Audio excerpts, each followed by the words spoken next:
Wonderful. Well, good afternoon, everyone. And to those joining us, welcome. This is the Navigating Uncertainty series delivered in partnership with the LightHouse Arabia under the Femtech Hub at the Women's Pavilion in collaboration with Meme Foundation, American Hospital Dubai, and Perry Care, where we're creating spaces for more honest, grounded conversations around women's health with a particular focus on mental health and emotional well-being. These conversations are designed to be grounded, honest, and reflective of how women are actually experiencing their lives today. So thank you for joining us. The Q&A box is open throughout, so please, if you have any questions, do drop them in there and we'll try to address them as we move through the conversation. I'm delighted that we're joined today by Dr. Ottilia Brown, clinical psychologist at the LightHouse Arabia, who brings extensive expertise and experience supporting individuals through stress, burnout, and major life challenges. So, Dr. Otilia, thank you so much for being with us this afternoon. Thank you for having me, Maha. I'm very excited to be here to talk about something that's so important to women, especially in this unprecedented times that we're living in right now. Absolutely, absolutely. And so I want to jump straight in because there's so much that I would love to unpick with you. And I'd love to start with how you've been seeing this instability of routines affecting women's sense of control, planning, and mental load on a day-to-day basis. Mm-hmm. You know, Maha, routines are actually a psychological resource. We are rhythmic beings. We have certain hormones that are released in the morning, like cortisol. We have certain hormones that are released in the evening, like melatonin. So by our very nature, we're rhythmic, which means we thrive in routine. And so when we have routine by its very nature is actually quite regulating for our nervous systems, very helpful for our nervous systems. So when our routines are threatened in some or other way, when those routines that we've worked so hard to put into place are now unstable, it introduces unpredictability. And the brain does not like unpredictability. You know, we already have a lot of unpredictability. We're living against the landscape of unpredictability and uncertainty at the moment. And so when our routines are unstable, we introduce another layer of unpredictability. And we know that unpredictability activates the stress response. So now, on top of everything else I've got going on, my routines are unstable. And so my sense of control over my day, those automatic things that I thought I had in place are now not in place. And that means now I've got to actually think a little bit harder about things that I normally don't think about. A very simple example is, you know, when we drive around Dubai, we use our GPS, even though we know exactly where we're going because things are changing all the time. And so as you merrily go along, you hardly even look at that GPS because you know where you're going and you've been there a few times and you're on your way. And then suddenly there's a road closure because there's road works or there's a new road coming up or there was an accident and the GPS starts recalculating. And in those moments, while we wait for that recalculation, we get a little bit, you know, restless. We're on edge. We're checking. We're not sure where to go next. And then even when it gives us the new route, we're on alert because now we don't know this new route and we've got to figure it out as we go along. And so our routines are a bit like a GPS through our day. You know, they're just there, they're in place. We kind of just go along. And when they become unstable, we're off course. And that's really unsettling for the nervous system. And now, if you think about the cognitive load that women carry, we now have an additional load because the scaffolding that kind of keeps things in place is now shaken. And now you have this low-level problem solving going on all the time in the background because now, oh, that thing's not going to happen the way it usually does. And what are we going to do today? And how's this week going to work out? And so now you have this added layer of problem solving that's introduced when our routines are, you know, unstable. So our control is threatened, but also very much this load suddenly becomes heavier because of that. And then that stress response is activated. So we have this feeling of being even more on edge because those routines have been threatened. And within all that instability, I think many of us are trying to still create or grasp onto a sense of order. So I'm curious to know where you see women specifically trying to hold on to control in these situations. I wish we had a GPS in every aspect of our life that could throw another route, but where are we trying to hold on to this, control in these situations, and how can that sometimes increase the pressure rather than relieve it?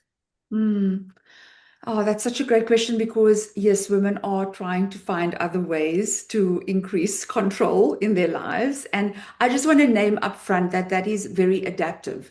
When we are faced with higher level unpredictability, uncertainty, it's very natural for us as human beings to try and find ways to control that feeling of uncertainty. It's just how we operate. So that's an adaptive thing. So what women would typically do is come close to home. Maybe it's my work performance. Maybe it's my kids' schedules. Maybe it's what's happening in my home, my household, where the control then gets a little bit tighter because I just want to feel like I'm on top of something, like something is in my control, because the bigger picture feels really unsettling and uncertain right now. And so things become really focused then in that which is close to home, depending on who's on this call, who listens to this later. That will be different for different people. If you have children, it might be the children's schedule. If work is more of a priority, it might be in the workspace. You might find yourself micromanaging a little bit more around the team, for example, because I'm just trying to get this feeling of control. And so when we do this, we do feel a little bit of relief in those moments. It's this, I control and then I feel a bit better. The anxiety grows and then I control and I feel a little bit better. And so the brain learns, oh, when I feel anxious, I need to control something. And it learns very quickly. The brain learns by association, and it learns that, okay, I'm anxious, so control something. And so this then becomes a loop. It becomes really energy expensive for us because now we're more focused on manage the anxiety by getting more control over something external to us versus managing the anxiety inside of ourselves. And so this becomes really exhausting for us to maintain this cycle. So that's one thing. So we want to start thinking about, how do I build internal capacity to hold the uncomfortable, to hold the anxiety, the challenge of this time, because it comes in many forms, not only anxiety. There could be anger, there could be rage, there could be sadness, all sorts of things are there now, more guilt. And how do I build a capacity for that? And how do I manage that and not lean into this external tightening of control, because that actually creates more of a stress response. I'm more tired now because I'm trying to create this sense of, control. I think the other challenge with that is, we have this illusion of control, and we feel like if I can just control these things, then I'm in control. But the things we're trying to control doesn't really affect the outcome of the thing that's really outside of our control. So at the end of the day, we're still faced with that uncertainty, that distress around that uncertainty. And so all this controlling, on the smaller scale doesn't actually fix the bigger problem, doesn't really change the outcome of the bigger problem.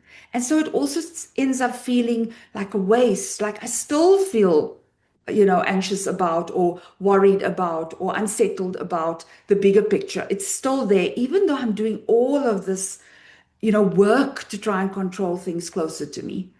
And that's also quite disappointing then after all that energy expenditure that women will engage in, that we all engage in actually at the moment, to just try and feel like, oh, something's in my control.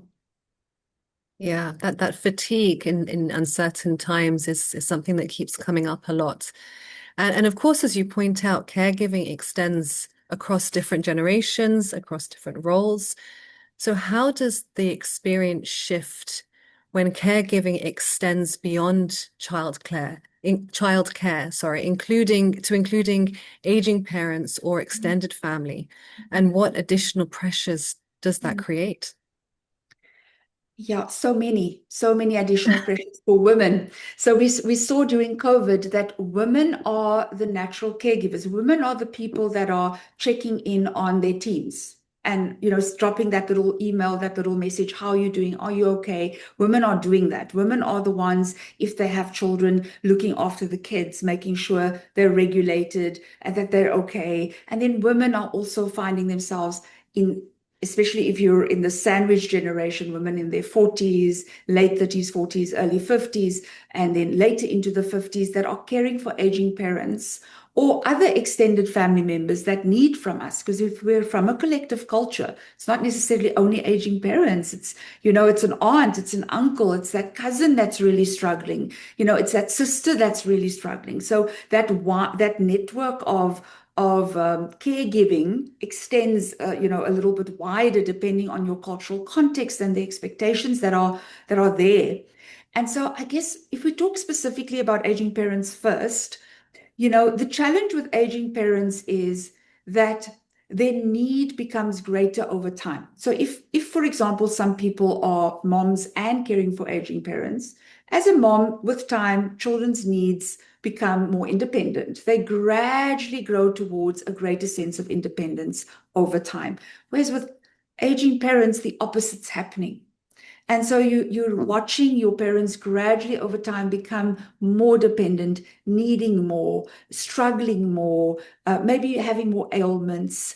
And so the caregiving requirement increases substantially. But something we don't talk about a lot around that caregiving requirement, whether that's making doctor's appointments or taking them to appointments or making sure their groceries are done or whatever logistical coordination that, includes, that's there and that's labor intensive. But there's this other aspect to having aging parents. There's this ambiguous loss that happens. There's this grief that we're engaged in as we watch our parents age and not be able to do the things they used to do. And every time that happens, every time you notice that shift, oh, they're looking a bit older, or they're more sickly, or mom or dad's forgetting a few things, there's a loss that comes with that. And so amidst carrying the logistical, practical parts of that caregiving role, there's also this emotional load that we are carrying around aging parents that we don't necessarily talk about much. And, you might be sitting in a meeting and thinking, oh, has my dad taken his pills? Or has my mom remembered her appointment? Or, oh my gosh, the last time I saw my parent, this was different, or that was different, or they struggled up the stairs. And so it accumulates, it just adds another layer, that we carry with us when we're dealing with aging parents. Similarly with aging other family members around us, extended family members.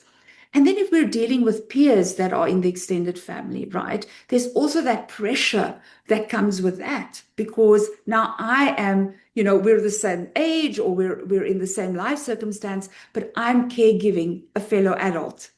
And what's the boundary there and how far and how little? And so all of that adds another load again as you try and figure out what does this role look like and how do I do this in a respectful, dignified way? And at the same time, how do I preserve myself as I do this? And so the overriding thing we find with caregiving is guilt. This feeling that I'm being pulled in every possible direction, whether it's work, whether it's children, family, aging parents, a partner. And so I can't give it to everybody in the same amounts. Nothing feels enough. And then there's this sense of failure, oh, I should have gone to that appointment with my dad. I should have, but I had this meeting or I had my kids, football and so it's just this feeling of being just pulled all the time. And so the pressure just feels intense when you're dealing with all these different caregiving requirements as a woman. It can be really heavy. I hear a lot of that. I think there's often that expectation to keep things steady for others, often at a personal cost. And I will definitely come back to guilt because I told you about my guilt fairy before. But when women describe this feeling of being constantly on for others, from a psychological perspective, what does that really mean to be that emotional anchor across both work and home environments? Yeah, it's a lot. The emotional anchor. Yeah, the emotional anchor. So let's think about what an emotional anchor is. An emotional anchor is the person in the room, the person in the family, the person in the office that everyone orientates towards emotionally. This is the person that holds the temperature of the room. And so if that person is grounded, if that person is regulated, they are helping those around them that are orientating towards them, that are anxious, that are overwhelmed, that are feeling pressured, that are struggling right now. So the emotional anchor is that person that is orientated towards. So if I just say that, that's a lot on one person. I am now being orientated towards to hold the regulation of the space, whether it's home, whether it's work, whether it's at my parents' house. I'm the one that I'm being looked to. Everyone's looking to me. I've got to hold it together. And so when we think about this, orienting, people are looking to the emotional anchor for co-regulation.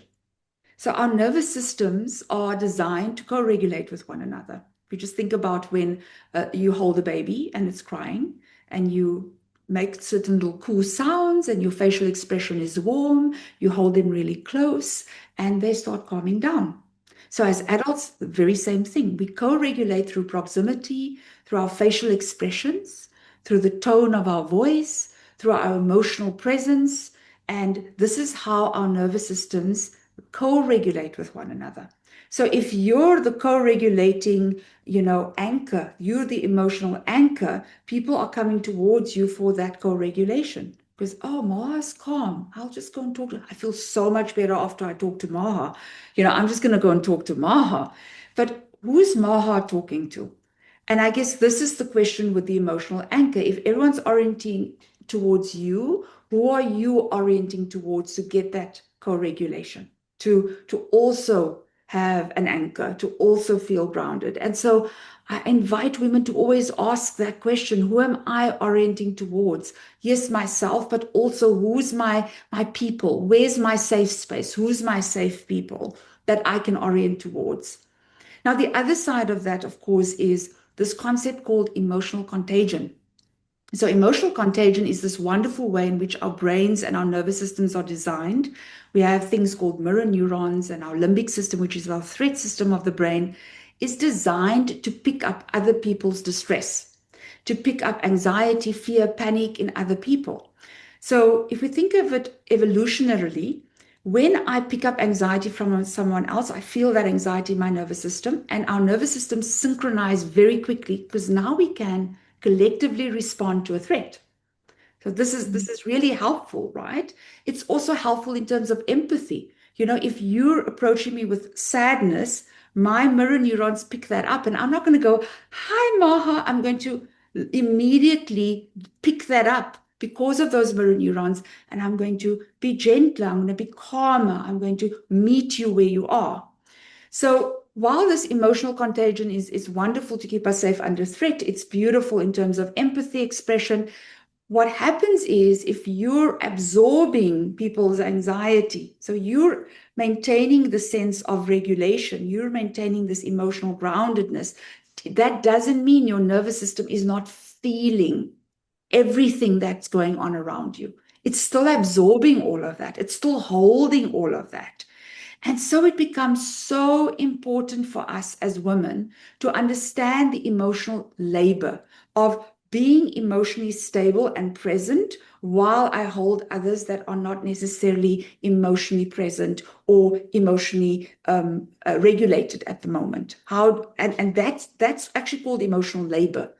Emotional labor has been associated with things like burnout, for example.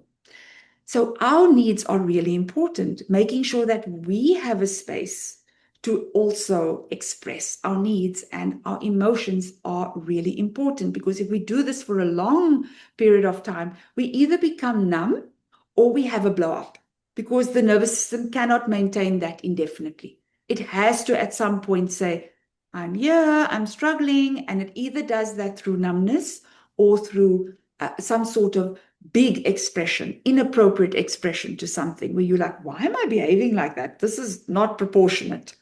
But it's that build-up, that silent build-up inside that kind of happens around this emotional anchoring that we're doing all the time.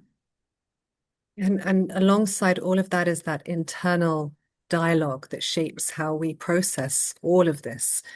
And often in these difficult moments, we feel the pressure to minimize our struggles, telling ourselves, oh, others have it worse, or, at least I have this, accompanied by that sense of guilt, which you talked about. So how do we navigate this internal narrative without silencing our own legitimate experiences?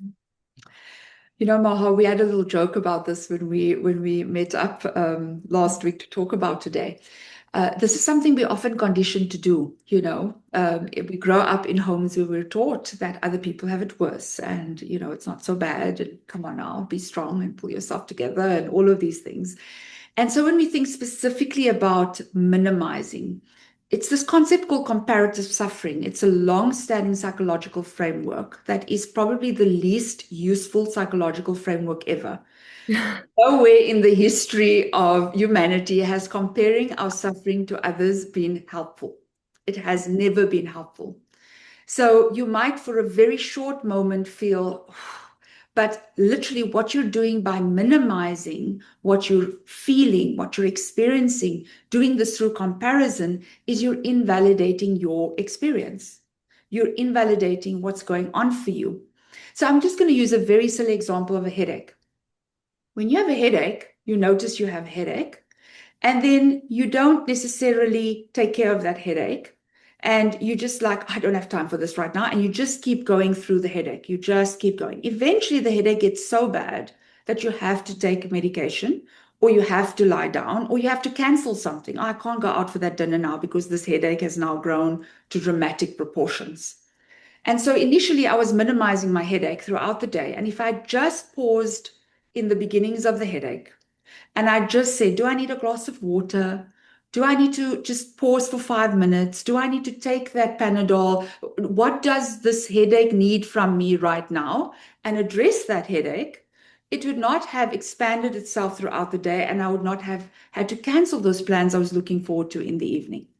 It's the very same thing when it comes to emotions, telling myself that other people have it worse and that it's not such a big deal actually doesn't mean that those struggles and that suffering goes away.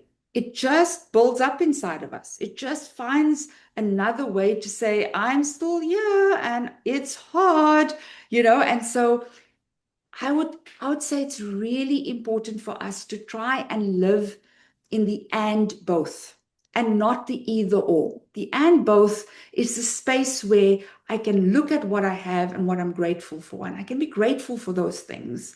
And at the same time, I hold what's hard.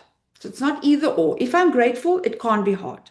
If I'm in the either or, gratitude is designed to eliminate struggle. Gratitude has never been able to eliminate struggle. It's just not been proven scientifically to be able to do that.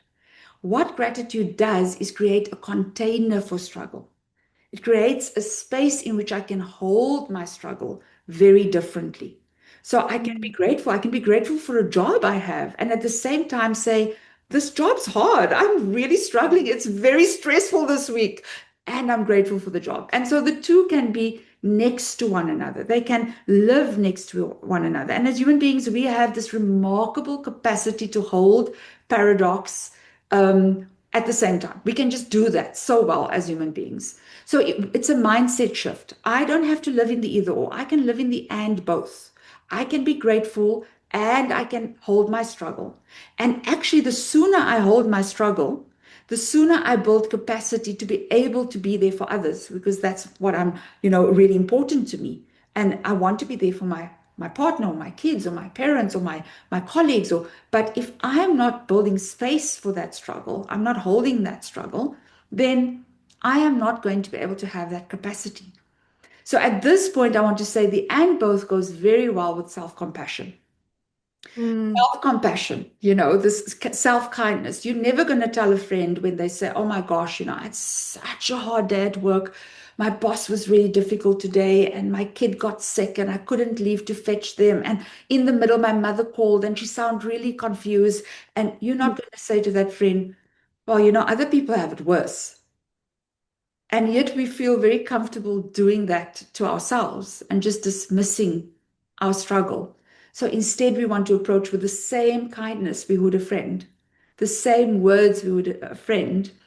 And when we practice self-compassion, what is self-compassion? I'm mindful of my struggle, I practice self-kindness, and I remember common humanity. Everybody struggles.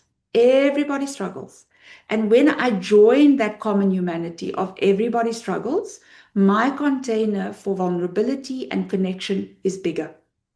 And so when I go from minimizing to validation, just from minimizing to validation, I not only create inside myself a space to hold my own struggle in a different way, I also create a space for others' struggle. And so we want to really try and move away from this minimizing. As much as we've been taught it, and it's part of the programming or the conditioning, it's really not psychologically helpful at all. Yes, there's a lot of programming I think that we carry with us that's not helpful. And I love that. And it made me think about the title of this session, which is balancing caregiving and professional life. And I personally, and I know a number of people that have a bit of this, we don't believe there's such a thing as a balance of the both. It's, things that take priority, and it's that constant ebb and flow and picking and choosing and flicking away the guilt fairy when she turns up because you're choosing the other thing. And so then in times of moments of pressure, ultimately you have the people who you want to show up for.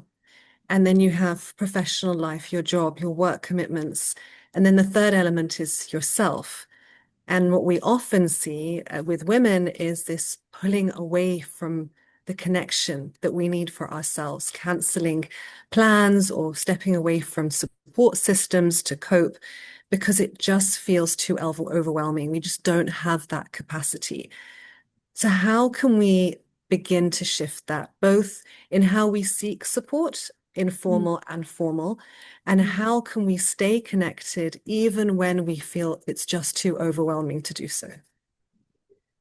Oh, this is so important because I see this in my practice as well, where that's the first thing to go. I'm just going to cancel plans because so many people need me right now, and I'm going to show up for these people and not, for the social gatherings.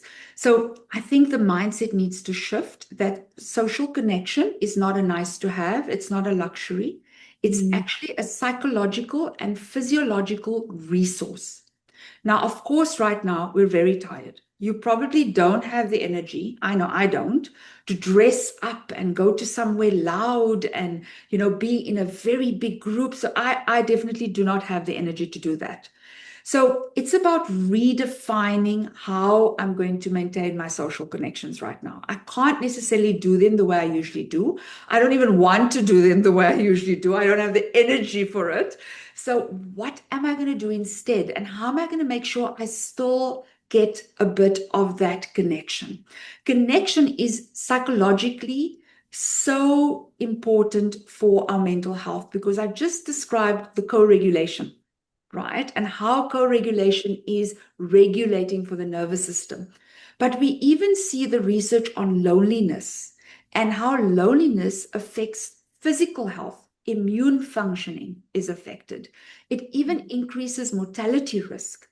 And so we're understanding that now this connection is not only about psychological well-being, it's also about physical well-being. It's also about making sure we're taking care of ourselves physically. So it's really not a luxury. It's really not a nice to have. It is actually part of our very foundational, essential, basic self-care. It's not something we can discard along the way. Like we can't just say, oh, well, I'll just sleep 3 hours for the next week, a night. We can't do that with connection. So now what are we going to do instead? we need to think, okay, what is possible right now? I don't have time for a 2-hour coffee with a friend, and I don't want to go to a fancy place and do that.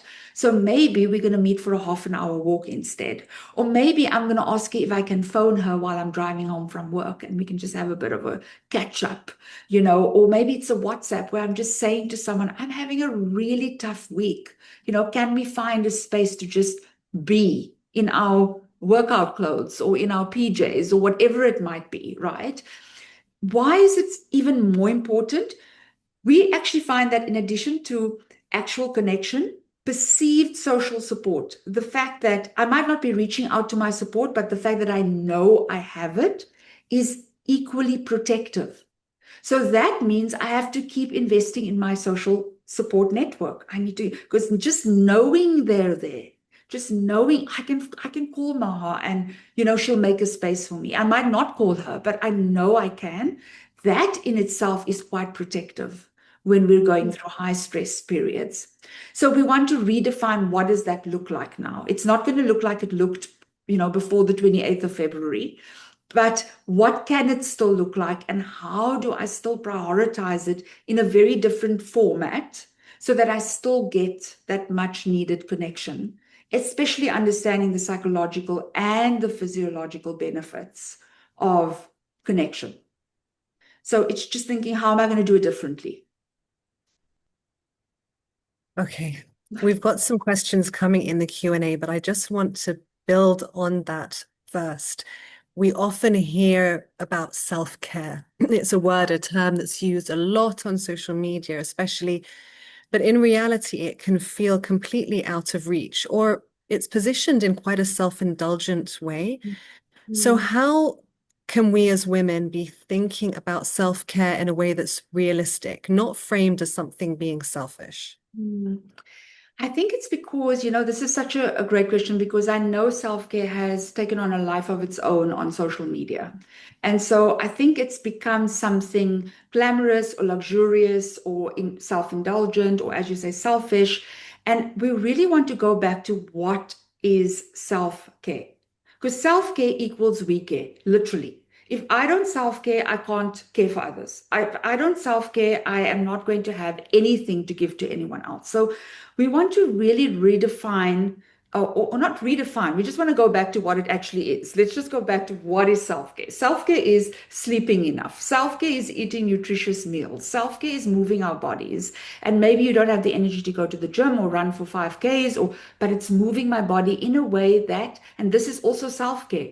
I can't lift weights for an hour right now. So my self-care is going to be a 15-minute walk. I'm going to make that adjustment. I'm not going to push through and tell myself, no, but you must do an hour of weightlifting because that's what you're supposed to do. I can't do that right now, so I'm going to do this instead. So self-care is those basic needs. So what are those? Sleep, nutrition, movement, connection, rest. We want to think about those things. How do I make sure I am prioritizing those things? And once I redefine and go back to the original idea around self-care, I then start thinking, okay, well, these things are possible. I can eat 2 meals a day that are nutritious. I can make sure that I aim for 7 hours of sleep a night. I can try and get that going. If you have very small children, that's very hard. But in some cases, it's possible. I can move. I can, instead of, I park further away. I use the stairs instead of the lift. I can still find ways to move. I might not have that time, right? I'm still going to call my friend when I'm driving home, so I get that connection, for example. I'm still going to find micro ways to rest in my week, in my weekend. So now self-care becomes in reach, right? Now, when I self-care, I'm actually building the biological infrastructure to care for others, because that means that I am now resourced to be able to care for myself differently, but also to show up then if there are children, if there are those aging parents, there's a partner, there's a friend that needs me, there's a sister that needs me. I have that biological infrastructure in place that supports me caring for myself and for others. And so there's this researcher called Jordan Quaglia that's redefining self-care, and he's thinking about it as we care. He's redefining self-compassion as we care. If I care for myself, I can care for others. But caring for myself is in itself protective for my health, psychological and my physical health. And so we really want to move away from this idea that self-care is a luxury or a self-indulgent experience. And yes, of course, it can include pamper and all of those things. Of course, you can expand it and include all of those things. But if we narrow it to those things, we miss what it's actually about and why it's so important biologically and psychologically for us to engage in self-care. It's so true. It can really be that simple. My sister works from home and she was telling me about how she discovered that for her, the most indulgent self-care is fixing lunch for herself and sitting at the table and eating it rather than grabbing a dip and a box of crackers and sitting at her computer. Something as simple as that. I stop and I actually eat my meal without doing work while I do that. Yeah. I stop for 5 minutes and I do a nice breath work exercise for 5 minutes, nice deep breaths. And that's self-care. I take a walk to the kitchen and I make a cup of tea and I hold that tea and I just feel the warmth of the cup and I just, it's these micro moments where I'm checking in with myself, I'm aware of myself, and I'm not just giving of myself all the time. Absolutely.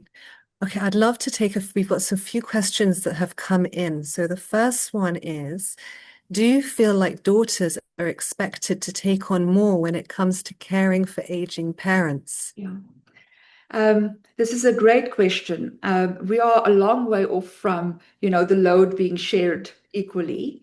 I think there are strides being made, but this still typically falls more on women at this time, where women are more expected to show up in this way.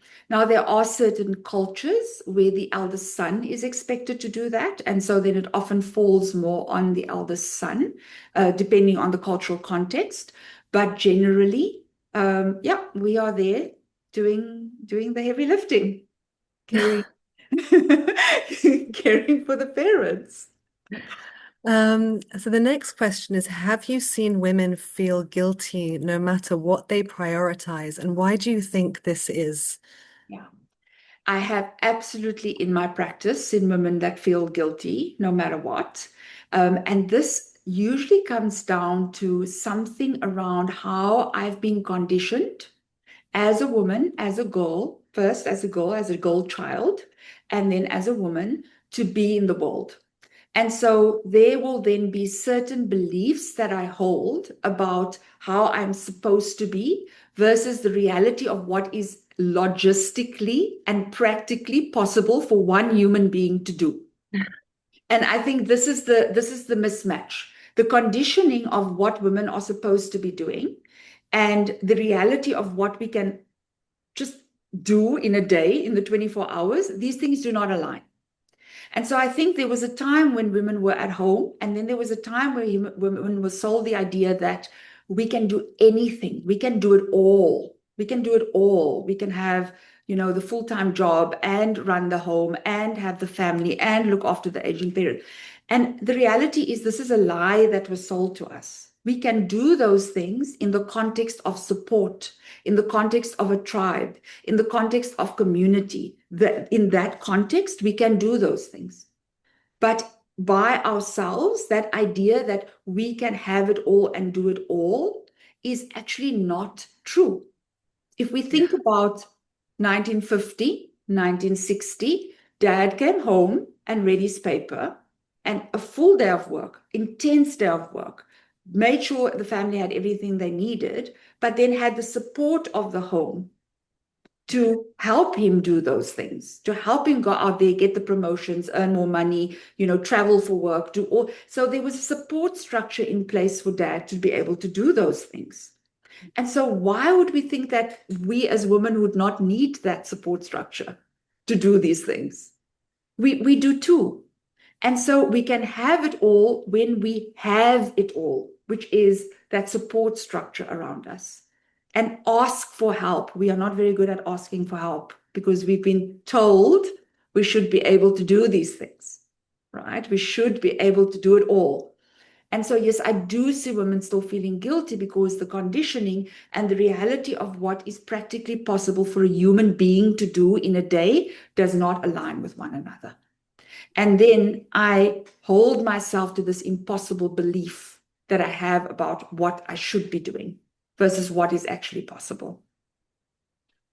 And we're always told as well about with our feelings to recognize them, accept them, and just let them go, recognize it, and then let it pass, and just allow it. And I think that we need to extend that as well to guilt, because guilt is also a feeling. And it can be there, and we can just accept it's there. We just don't have to engage with it. Okay, there's one last question. What advice would you give to someone who feels like they're constantly falling behind in one area? I would say you want to take a nice big step back and look at everything. Just look at, why is this one area falling behind? Is there something else that's taking a lot of energy from me? Maybe there's, some challenges in some other area of life that's draining my resources, and I can't really keep up with this area that I'm always falling behind in. Is it a skills issue? Are there skills I need to build, learn, grow so that I can keep up in this area? So I almost want to say, get in your little helicopter, go up, take a nice perspective of what's going on, map the different areas of your life, and then try and see, okay, where's my energy being spent? What are the resources I have, and how can I spend them differently? And if there's a skills deficit, how do I fill that now, given that it's very difficult to learn things right now because we're really stretched. Like the brain is, please don't teach me anything new right now.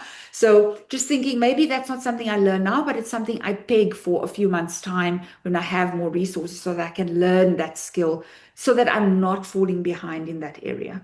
So it's really about stock taking and just understanding how and why that's happening in that specific area. Is it maybe a lack of interest in that area? Is it maybe a feeling of lack of enjoyment or boredom in that area? I wouldn't know because it's not specified, but it's really about understanding all areas and then looking at how that area fits and why specifically in that area things would be falling behind. That makes a lot of sense. Thank you for your questions. So before we close, if you were to leave women with one or two things to hold on to or even rethink, what would those be? Well, I'm just going to highlight again, self-care, self-care, self-care, self-care, self-care. I'm gonna say something else again as well, but self-care, please. And when I say self-care, sleep, nutrition, move, and connection and rest. These five things, connection and rest. Rest and play can go together, but these five things. Remember, these things are biological imperatives. They are not nice to haves. Your needs are not nice to haves. These are biological imperatives. So that's the one thing I really want to emphasize. The next thing I want to say is give yourself permission to be a work in progress. We're not going to get it right all the time. We're not supposed to get it right all the time. We are human by our very nature. We are fallible. By our very nature of walking on this planet, we are fallible. So when we give ourselves permission to be a work in progress, when we understand, if we adopt a growth mindset, like you can read the work of Carol Dweck, that I actually grow through failure. I grow through struggle. I can actually improve who I am, what I am, when I lean into what I've learned from that. I understand that doing things perfectly actually firstly isn't possible, but secondly isn't helpful for my, for my evolution as a human being. So giving the self permission to be a work in progress would be a very big gift to give yourself. Now, there's going to be this part of you that's not going to like that, that's not going to want to give you that permission to be a work in progress, and that's your critic. So if the last thing I can say to you is please get to know your critic. Your critic is that part of you that makes you feel guilty, that makes you feel inadequate, that tells you you should be, why didn't you, why not, or how much more, how much less, how much. That critic The sooner you identify that voice, the sooner you understand how that part of you plays out in your life, how it induces that guilt, how it induces those feelings of chronic inadequacy, especially for us as women, where we always feel like we're falling short in something. That critic needs to be befriended and needs to be soothed with some self-compassion. So just very quickly, when we have a critic, the minute the critic starts talking, we activate our stress response, literally. We release stress hormones into our body when our critic comes online. So there's no real threat. The critic just comes, you should have, why didn't you? And the stress response is activated. Humans are the only species that can activate the stress response through thought alone, in the absence of real threat. So the critic is that part of us that activates our stress response. The adrenaline starts spiking. Then we have some cortisol in the body. Not helpful. When there's no real threat, not helpful. Self-compassion, on the other hand, speaking kindly to the self. Self-compassion does not mean I let myself off the hook. It means I hold myself accountable with kindness and curiosity. I'm curious about what went wrong and why, so that I can learn from that and I can do that differently next time, right? So it's not about, I think there's self-compassion has a bad rap as like, oh, well, then you just, you're either engaging in self-pity or you're letting yourself off the hook. It's none of those things. And so when I practice self-compassion, I actually release oxytocin. Oxytocin is the love hormone. It's associated with, when you feel emotionally close to someone, or when you're holding a baby, you release a bit of oxytocin. When you get a hug, when you give yourself a hug. And so when I practice self-compassion, I don't release stress hormones. I release oxytocin, which regulates my stress hormones. And so now I have more capacity for motivation, for forward movement, for drive, actually, when I practice self-compassion. And the research is there. You can go and read the research. Dr. Kristen Neff has done tons of research on what happens biologically when we practice self-compassion, what happens biologically when the critic's online. And, we've learned that we need the critic to keep us on our toes and keep us motivated and keep us, moving towards progress. But the critic actually isn't helpful psychologically or physiologically because of those stress response. And we want to learn that practice of self-compassion. She also has a website, selfcompassion.org, lots of free stuff on there.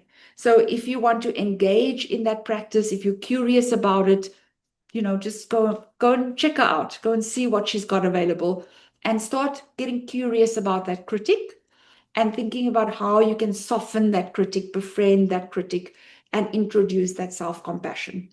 And so that you can embrace, I am a work in progress. I am constantly evolving as a woman. Those would be my takeaway thoughts. Dr. Otilia, thank you so much. It's been such an important and really grounding conversation. And one I think that really highlights that for many women, this concept of caregiving and professional life is not about structure or routine. It's about navigating the constant change, the competing demands, and the pressure to hold everything together with self-compassion. And in times of uncertainty, it does feel even more complex. So thank you again. In the sessions that will follow, we're going to continue exploring how these experiences show up in different aspects of women and girls' lives, always in the same grounded way in a shared reality. So thank you so much for your time and your insights. Thank you to everyone that has joined us today and for your openness and reflections. I'm looking forward to the next conversation. Thank you for having me, Maha. It's really been a pleasure to be here today. Thank you so much. Have a lovely evening. Take care, everyone. Bye-bye. Bye, everyone.